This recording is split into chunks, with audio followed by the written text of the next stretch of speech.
vamos a hablar sobre el equilibrio químico. El equilibrio químico, primero que nada debemos conocer la cantidad de reacciones que hay o los tipos de reacciones. Existen reacciones reversibles y reacciones irreversibles. Las reacciones irreversibles es cuando la cantidad de productos genera una cantidad de reactivos y esta es de forma completa. En cambio, una reacción reversible es cuando una cantidad de producto genera una cantidad de reactivo. Y luego, al pasar un tiempo, ese reactivo comienza a reaccionar y forma de nuevo la cantidad de producto antes mencionado. ¿Cómo reconocemos una reacción reversible? Pues esta va a estar por dos flechitas en direcciones opuestas o una flecha de doble sentido, como se puede ver aquí en la pantalla. Para una mayor explicación podemos verla de esta forma: de velocidad y tiempo. Tenemos la cantidad de productos y la cantidad de reactivos. A y B van a generar C. Y aquí nos damos cuenta que es reversible por la doble flecha en dirección que va a la derecha y a la izquierda.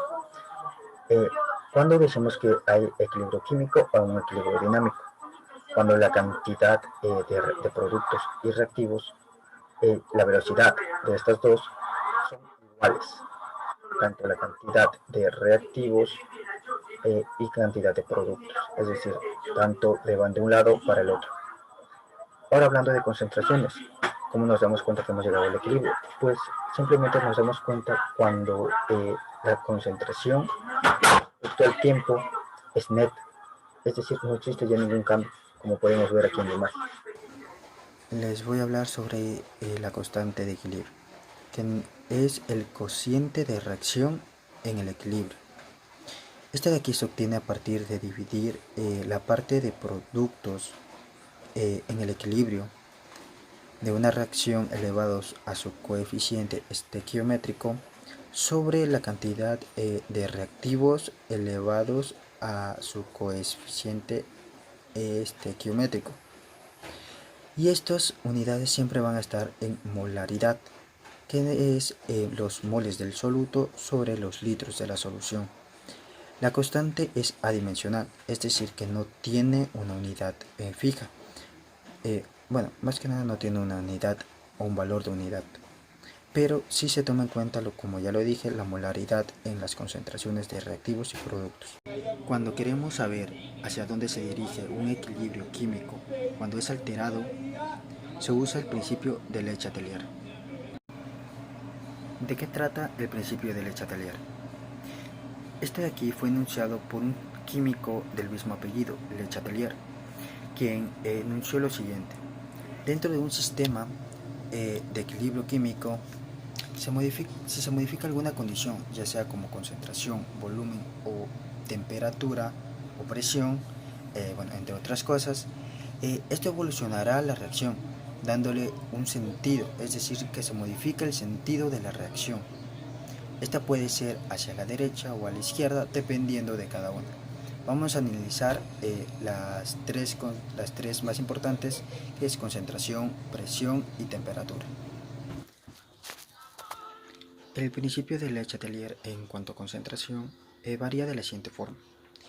El equilibrio químico siempre va a buscar en sí el equilibrio, como su nombre lo dice.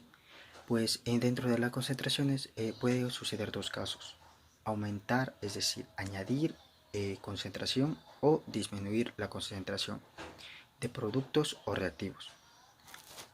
Cuando se aumenta la concentración de productos, el desplazamiento de equilibrio va a ir a la izquierda.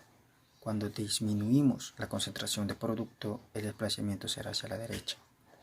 En el caso de los reactivos, cuando aumentamos, el desplazamiento va a ir a la derecha, y cuando disminuimos, el desplazamiento irá hacia la izquierda. Ahora vamos con el segundo caso. En el segundo caso vamos a hablar sobre la presión. Como ya conocemos, la presión siempre va a estar relacionada con el volumen.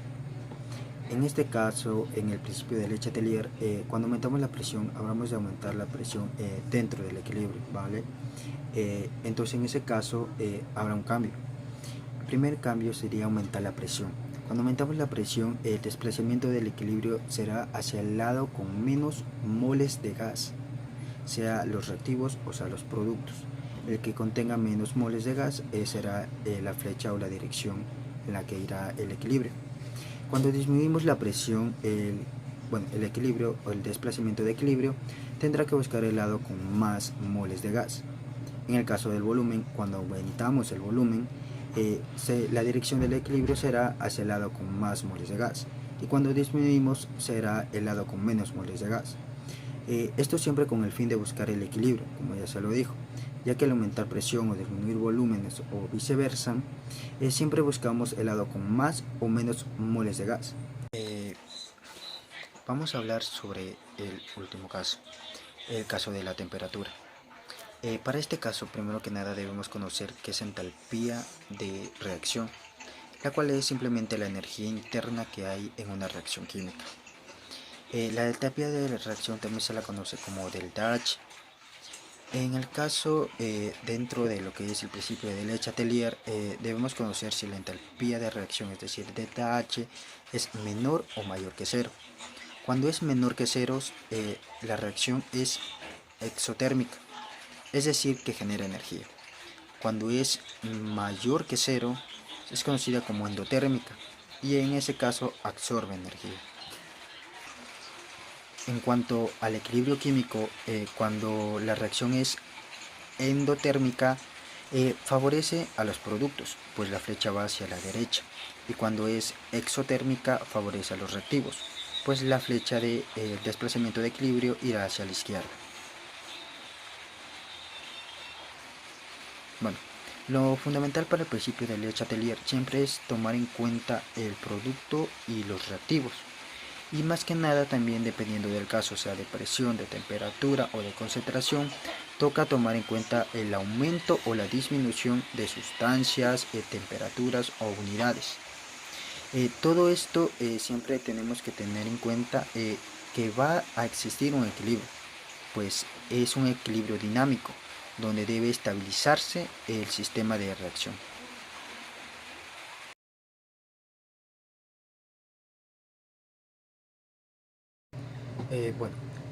Vamos a continuar con el simulador.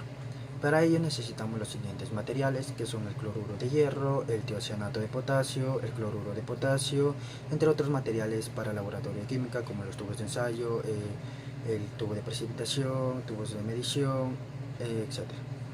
Bueno, comenzamos con el simulador. En este simulador vamos a tratar el principio de Le Chatelier, es decir, el desplazamiento de equilibrio químico en cuanto a su dirección. Y para ello lo primero que hacer es simplemente ver la cantidad de concentraciones o las sustancias que vamos a utilizar. En este caso, como se puede observar, vamos a usar el tiocianato de hierro. Para ello vamos a utilizar 4 tubos de ensayo, en el cual uno será nuestro color de referencia, es decir, que no vamos a agregar ninguna otra sustancia. Bueno, empezamos primero. Vamos a agregar 0.1 molar o 5 mililitros de tricloruro de hierro en nuestro primer tubo de ensayo, en el tubo B. Como se puede ver, el color se profundizó, es decir, que aumenta. Y al aumentar la cantidad de reactivos de iones de hierro, en este caso, lo que va a pasar es que hay un desplazamiento de equilibrio hacia la derecha. Bueno, vamos con el siguiente caso. Ahora vamos a aumentar el tiocianato de potasio en el tubo C. Y bueno, sucedió lo mismo, el color se profundizó. Pero ¿por qué ocurre? Es porque aún tenemos una cantidad de reactivo en esta nueva reacción, el cual es el tiocianato. Es decir, aumentamos la cantidad de tiocianato en la reacción, y por lo tanto el desplazamiento de equilibrio va a ser hacia la derecha, porque se profundizó igualmente el color, como se puede observar. Vamos con el tercer caso. En el tercer caso vamos a aumentar cloruro de potasio, igualmente 0.1 molar o 5 mililitros. Bueno, en este caso, como se puede observar, el color se hizo muy claro. Pero ¿por qué pasa esto? Esto pasa porque a esta concentración hemos aumentado iones totalmente diferentes. No hemos aumentado ningún ion de hierro ni de tiocianato, por lo cual la reacción va a disminuir en cuanto a cierto punto el color, es decir, se va a hacer más suave el color, y en este caso el desplazamiento de equilibrio será hacia la izquierda. Bueno, Como conclusión podemos decir que la intensidad de color corresponde en cuanto a la concentración de las sustancias. Es decir, hemos aumentado distintas sustancias, como en el primer caso del tubo B hemos aumentado el hierro. En el segundo caso hemos aumentado el tiocianato, pero en el segundo caso no hemos aumentado ninguno, sino hemos aumentado otra sustancia totalmente diferente, lo cual hace disminuir la cantidad de reactivos que tenemos.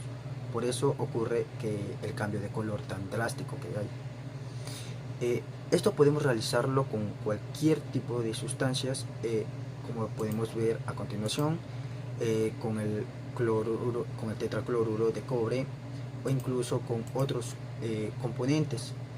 Al realizar el mismo proceso que hemos visto, va a suceder exactamente lo mismo.